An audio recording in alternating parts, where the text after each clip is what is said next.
তার নামটা যতটা মিষ্টি তার পার্সোনালিটি ঠিক ততটাই তিতা। আমি এতদিন শুধু ভিডিওতে দেখেছি অনেক আপু ভাইয়েরা তারা বলতো যে তাদের কাস্টমার তাদের পার্সেল অর্ডার করার পরে কেউ দেশের বাহিরে চলে যায়, কারো দাদি মারা যায়, কারোর ফুপি মারা যায়, কেউ কেউ তো ফোন সুইচ অফই করে রাখে। তো এই পাবলিকেও সেই নামটা যতটা মিষ্টি তার পার্সোনালিটি ততটাই তিতা। এত বাজে কি বলবো, তার কথারই কোনো ঠিক নাই। সে প্রথমে আমার কাছে 2টা সসেজ অর্ডার করার জন্য মেসেজ দেয়, একবার প্রোডাক্ট নিয়ে বার্গেনিং করে, তো একবার ডেলিভারি চার্জ নিয়ে বার্গেনিং করে। ডেলিভারি চার্জ নিয়ে বার্গেনিং শেষ হলে আবার প্রোডাক্ট নিয়ে বার্গেনিং করে। বার্গেনিং করা এটা সবারই অধিকার, ঠিক আছে, কিন্তু পেজের মধ্যে বার্গেনিং চলে না, এটা কমন সেন্স, এটা সবাই জানে পেজের মধ্যে বার্গেনিং চলে না। এটা মার্কেটে হতে পারে, আমরাও করি না তা কিন্তু না, কিন্তু যখন বলে দিচ্ছি বারবার যে আপু আমাদের ফিক্সড প্রাইস, ডেলিভারি চার্জটা আমাদের যাতায়াত যা ভাড়া আমরা ওইটাই নিই, আমাদের কোনো বাইক নাই, সো আমরা ভ্যানে অটোতে রিক্সাতে যা পাই তাতেই যাই, সো আমাদের যাতায়াত ভাড়া যেটা লাগে আমরা ডেলিভারি চার্জ সেটাই নিই। এই মিষ্টি নামে সে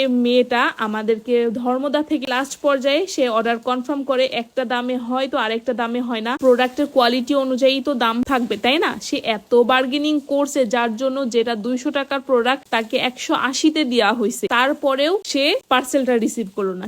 অর্ডার করার পরে বলে যে কখন পাবো, তো আমাদের যেহেতু এটা ফুড আইটেম না, রেডি করা লাগতেছে না, ফ্রোজেন আইটেম এটা, তো আমরা অর্ডারটা পাওয়ার সাথে সাথে বের হয়ে যাই, কারণ ওইটা ধর্মদার থেকে ডেলিভারি দিয়ে এসে আমার ফুড আইটেমের আরো অর্ডার আছে, সেগুলো গাংনি ডেলিভারি যাবে। সো আমরা যেহেতু রেডি করার কোনো ঝামেলা নাই, সঙ্গে সঙ্গে সে বের হয়ে যায় ডেলিভারির জন্য। ঠিক আধা ঘন্টা পরে সে আমাকে মেসেজ দেয় যে আপু অর্ডারটা ক্যান্সেল করবো, কিন্তু তখন আমি মেসেজটা দেখি না, কারণ আমি তো ফুড আইটেম নিয়ে ব্যস্ত হয়ে গেছি, পার্সেল চলে গেছে। সে আধা ঘন্টা পরে, যেহেতু ওই যে আমি বারবারই বলতেছি এটা আমাদের ফ্রোজেন আইটেম ছিল যার জন্য রেডি করার কোনো ঝামেলা নাই, তাহলে বুঝেন আধা ঘন্টার মধ্যে কতটা রাস্তা সে চলে যাইতে পারে। এবার আমি তো আর মেসেজ দেখি নাই, আমি মেসেজ দেখেছি 4:30টার দিকে, সে আমাকে মেসেজ দিচ্ছে 3:30টায়, আমি তার মেসেজ দেখি 4:30টার দিকে। সাথে সাথে আমি ফোন দেওয়া শুরু করি, ডেলিভারি দিতে গেছে তাকেও আমি অনেকবার কল করতেছি, তারও ফোন বন্ধ। আরে আমি 1 ঘন্টা পর মেসেজ দেখতেছি, তো 1 ঘন্টার মধ্যে সে যাবে চলে আসার পথে, এটা তোই কমন তাই না। আমি আবার ওই কাস্টমার আপুটাকে ফোন দেই, ফোন দিয়ে তখন আমি সত্যি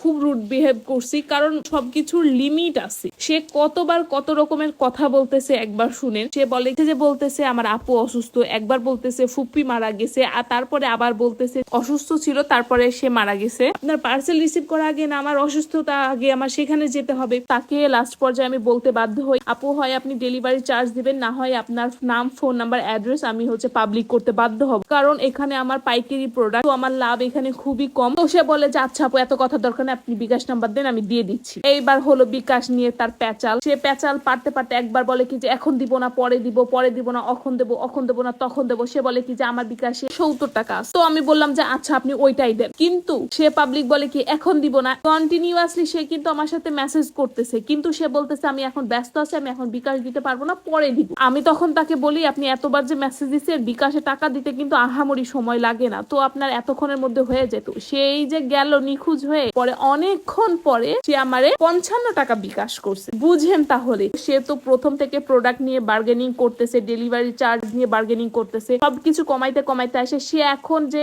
আমার যাতায়াত ভাড়াটা লস গেছে সেটা যে আমাকে দিবে এইখানেও সে বার্গেনিং করতেছে। পরে বলে কি আমার বিকাশে 60 টাকা ছিল, আমি 55 টাকা দিছি, আর বাকি 15 টাকা আপনার পরে দিচ্ছি। আমিও ভাই নাসর বান্দা, আমি পুরো বেহায়া হয়ে গেছি, এই জন্য আমি আবার তাকে মেসেজ দিছি যে আপু আপনি তো বাকি টাকা দিলেন না। তখন সে আমাকে বলে কি আপনাকে টাকা দেওয়াটাই আমার ভুল হয়েছে, তাই বলে সে ঠাস করে আমার ব্লক করে দিচ্ছে। কত বড় ছ্যাচরা মালকার লোক তাহলেই বুঝে।